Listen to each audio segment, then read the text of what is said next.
Welcome to our next installment of Own Your Career Summer Side Hustle series. Today we're going to be talking about outdoor markets, Etsy, and where else to sell the things you make.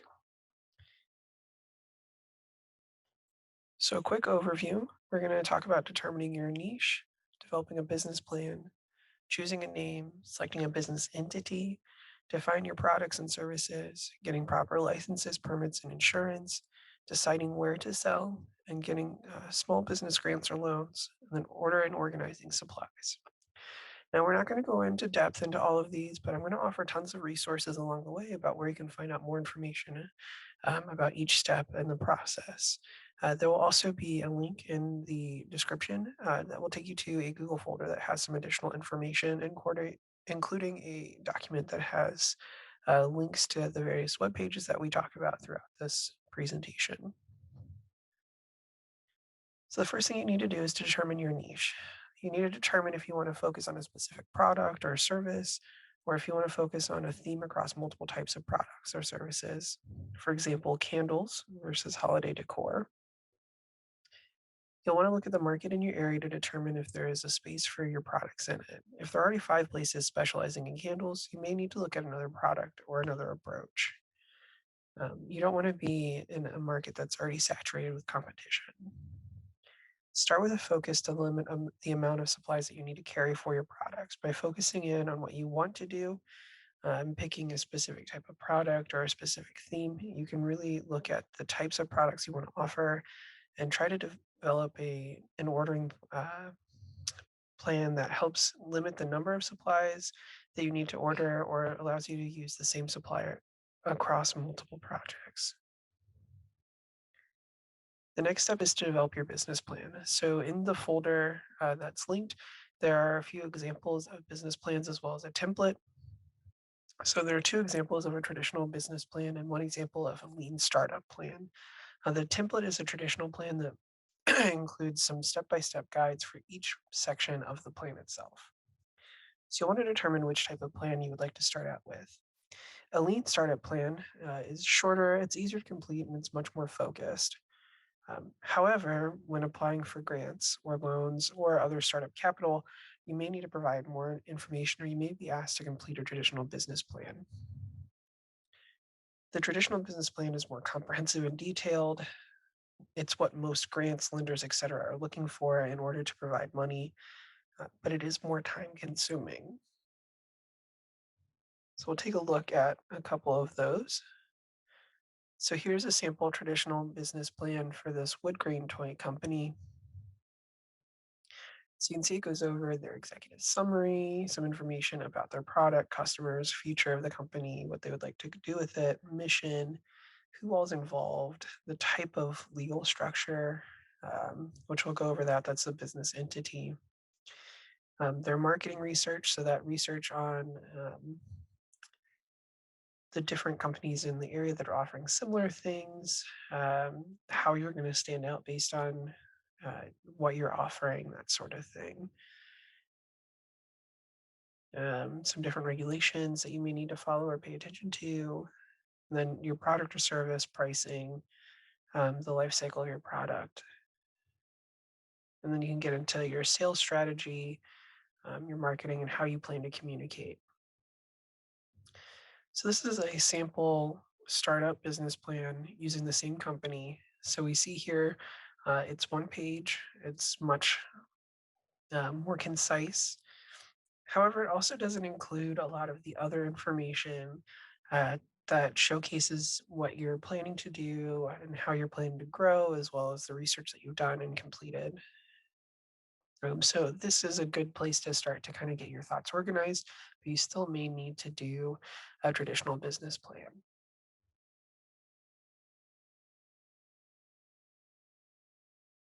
The next thing you'll need to do is to choose a name. Your business name should be easy to remember, reflect what your business is, and match your story or brand. After picking a few names, you'll want to take the time to check to make sure that they are available. So you can start by checking with Virginia State Corporation Commission, which is linked there. It's also in that document that will be provided in the link below. Um, so you can click on that and it will take you to a search page that you can start by typing in the entity name, ID, um, and other information to see if that name is still available here in the state of Virginia. If you're looking to start a business in another state, you may have to look at other states' information as well. Another simple way to do it is you can Google the name that you would like to use to see what other companies are out there that have a similar name or the same name. And then you should always make sure that you check for trademarks. And you can do that right here. Because if something is trademarked, it does make it more difficult to utilize that same name or names that are similar. But you can search the trademark database just by clicking on this button. Once you've decided on a name, you should start by registering a domain, so a website. So you can use WordPress or another website development software that's out there. Um, and then you should look at any social media handles that you would like to use or have. So Twitter, Instagram, Facebook, um, TikTok, anything that you would want to have a presence on, you'll want to go ahead and start taking those social media handles so that you'd have them.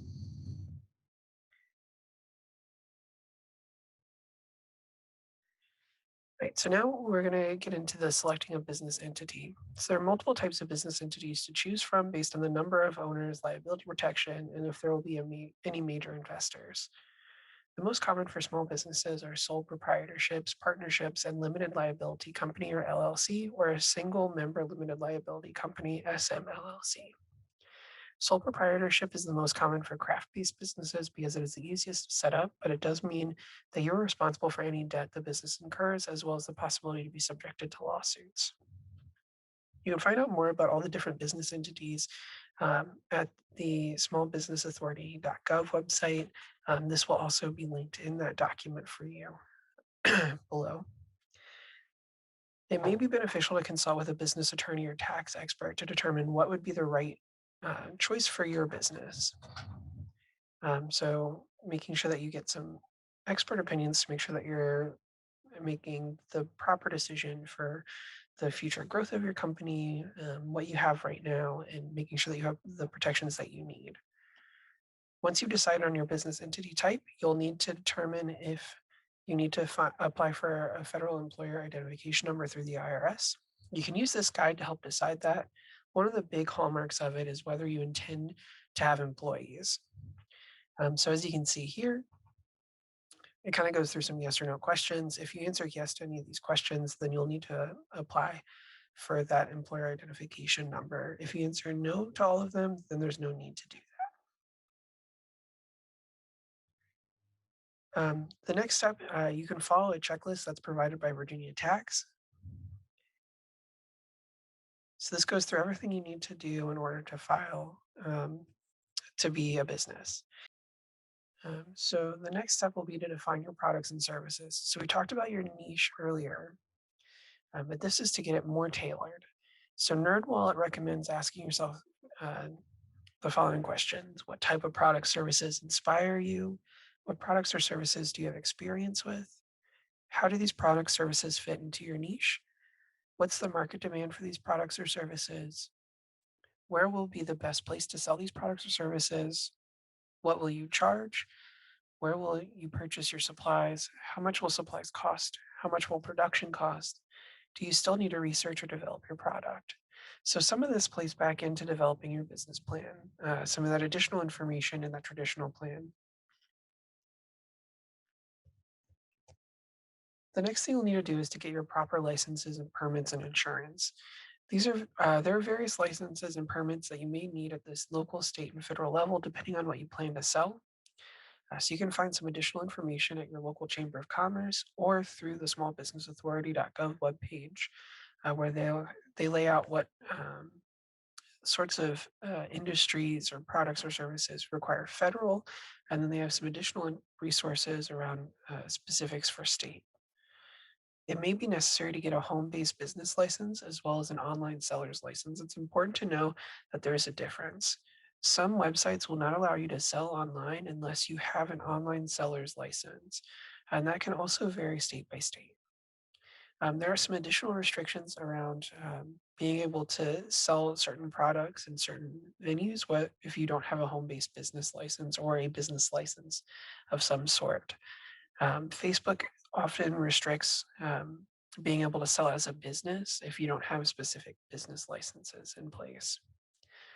Additionally, you may need various types of insurance depending on if you plan to hire additional employees, have a physical location, or for general protection.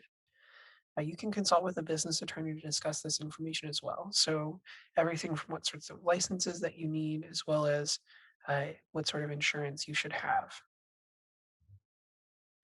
So, now you get to decide where you would like to sell. So, we're going to go through a couple of websites, Etsy and Big Cartel. We'll talk a little bit about selling to stores and wholesale and consignment, and then a couple of options for setting up as a vendor. So, a little bit about Etsy before you sell. You can post items, handmade or vintage items, your sale including commissionable works. Um, you pay 20 cents to list an item and a 5% transaction fee on the sale of the item, not including shipping. If you use Etsy payments to process the payment, you'll be charged an additional 3% plus 25 cents. Etsy is buyer friendly, but does have a number of tools to help sellers set up and maintain their shop. So let's take a look at Etsy. So I got to this page by going to the main Etsy page and scrolling all the way down to the bottom and clicking on Sell on Etsy. So here we can see some information about their fees, some tools that they offer, additional support. You can see some different stories from people that are sellers, as well as see some information about other sellers. Um, so once you're ready, if this is where you would like to sell, you can just click on open your Etsy shop and you'll log in. You can also log in with Google, Facebook, or with Apple. From there, you'll take some time to kind of create your shop's profile. So the story, the name, you get to start adding pictures and post about different products that you offer, um, and all of that. But for Etsy shops, you might notice that a lot of them have very similar layouts. For the most part, it's going to be the same layout regardless of what you're selling. You'll just get to change some of like the colors or patterns that are on the site. So it's a little less customizable.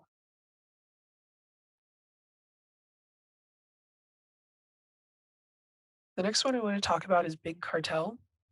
So this one is really geared towards creative items and handmade designs. Where Etsy is focused mostly on the buyer, Big Cartel is focused mostly on the seller. So, unlike Etsy, there are three different levels that you'll pay a flat rate each month. So, the gold level is actually free and allows you to post 5 products each month. The platinum level is $9.99 per month and allows up to 50 products posted each month. And the diamond level is $19.99, which allows up to 500 products posted each month. So instead of taking a portion of your proceeds from each sale, it's an upfront pricing model. Each of these levels also come with some additional features, which are included on this next slide. So the gold level offers 1 image per product, free customizable themes, sell online and in person, some real-time stats for you to keep track of your analytics, using a custom domain. So instead of going to like Amazon or Etsy.com, they go to a domain that's customized to you. So it won't be big cartel dot whatever, it will be your domain. Um, you can offer discounts and run promotions, do some shipping tracking, product option groups, and sales tax autopilot. So this helps you with your sales tax.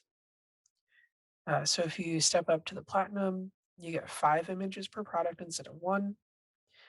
You get theme code editing, so you can do some additional customization. You get access to Google Analytics, which is more in depth.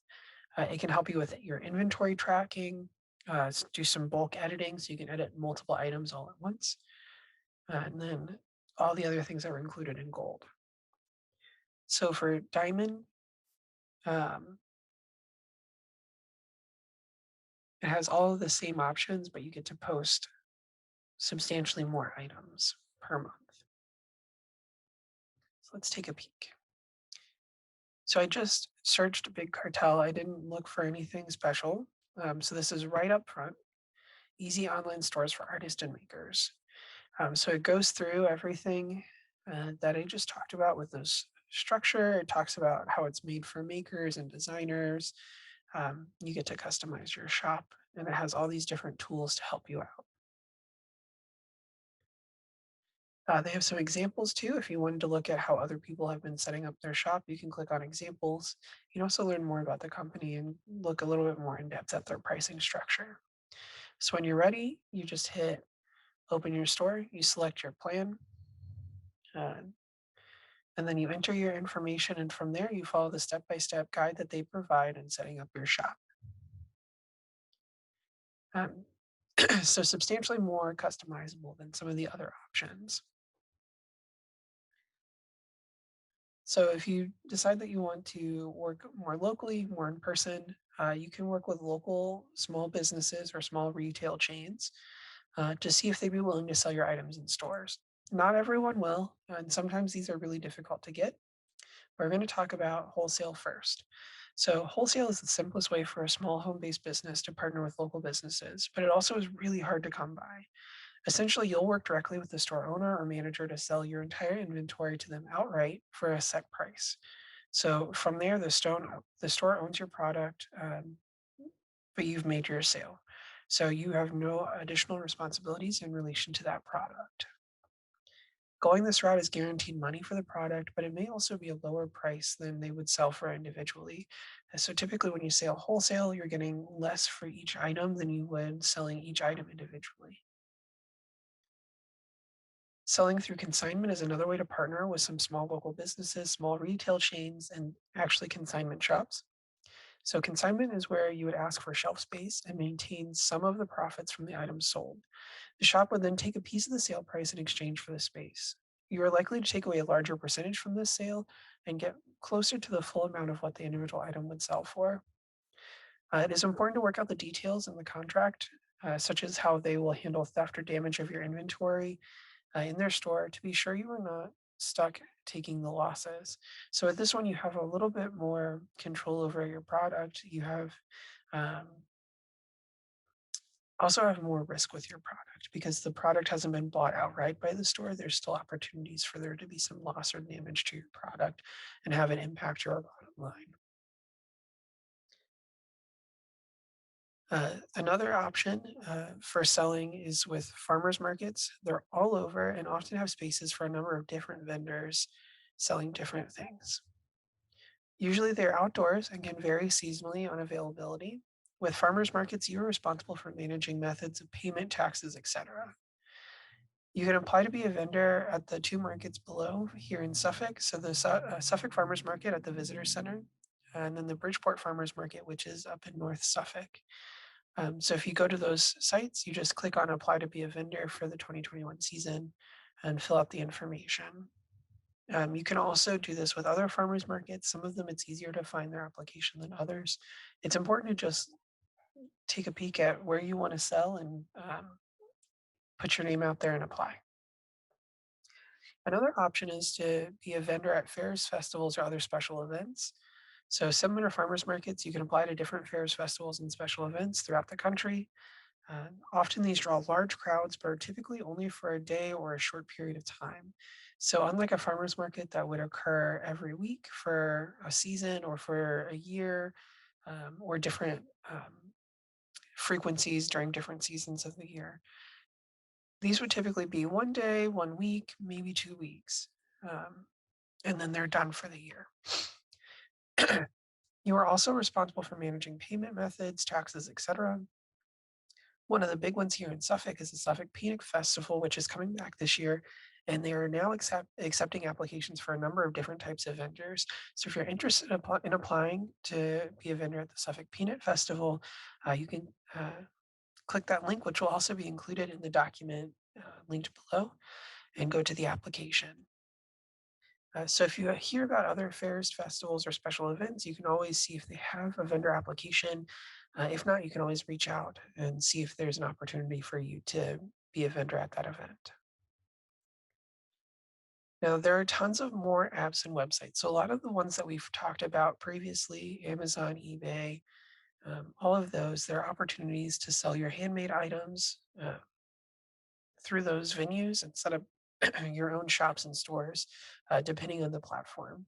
But there are tons out there. It's just a matter of finding the ones that are right for you. The two that I presented today are specifically related to handmade craft type items. So now that we've determined where all you would like to sell, the next step would be to get a small business grant or loan.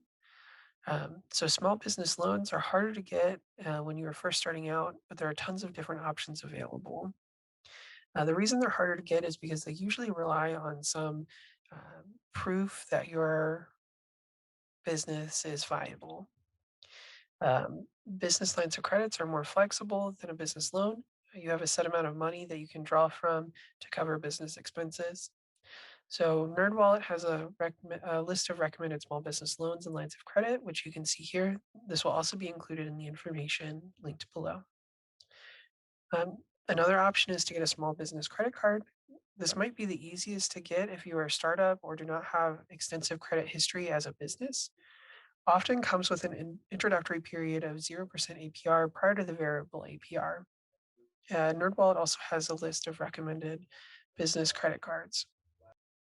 Another financing option would be equipment financing. This is where you secure money specifically to purchase equipment, and that equipment is the collateral if you default on your payments. This arrangement may make it easier to secure financing because there is a specific product that can be returned on default. If you're interested in pursuing this option, NerdWallet has some small business equipment financing recommendations. And then there's startup funding. If you are a brand new business, you may qualify for different types of microloans or small business grants. Some grants can even be found at the state or local level. So recently, Suffolk had a few rounds of COVID-19 small business grants that you could apply for as a small business to get some funding to assist throughout the COVID pandemic. There are some different types of funding that can also be found throughout the year unrelated to the pandemic. Um, if you're interested in looking for a small business grant, NerdWallet also has a list of a few options there as well.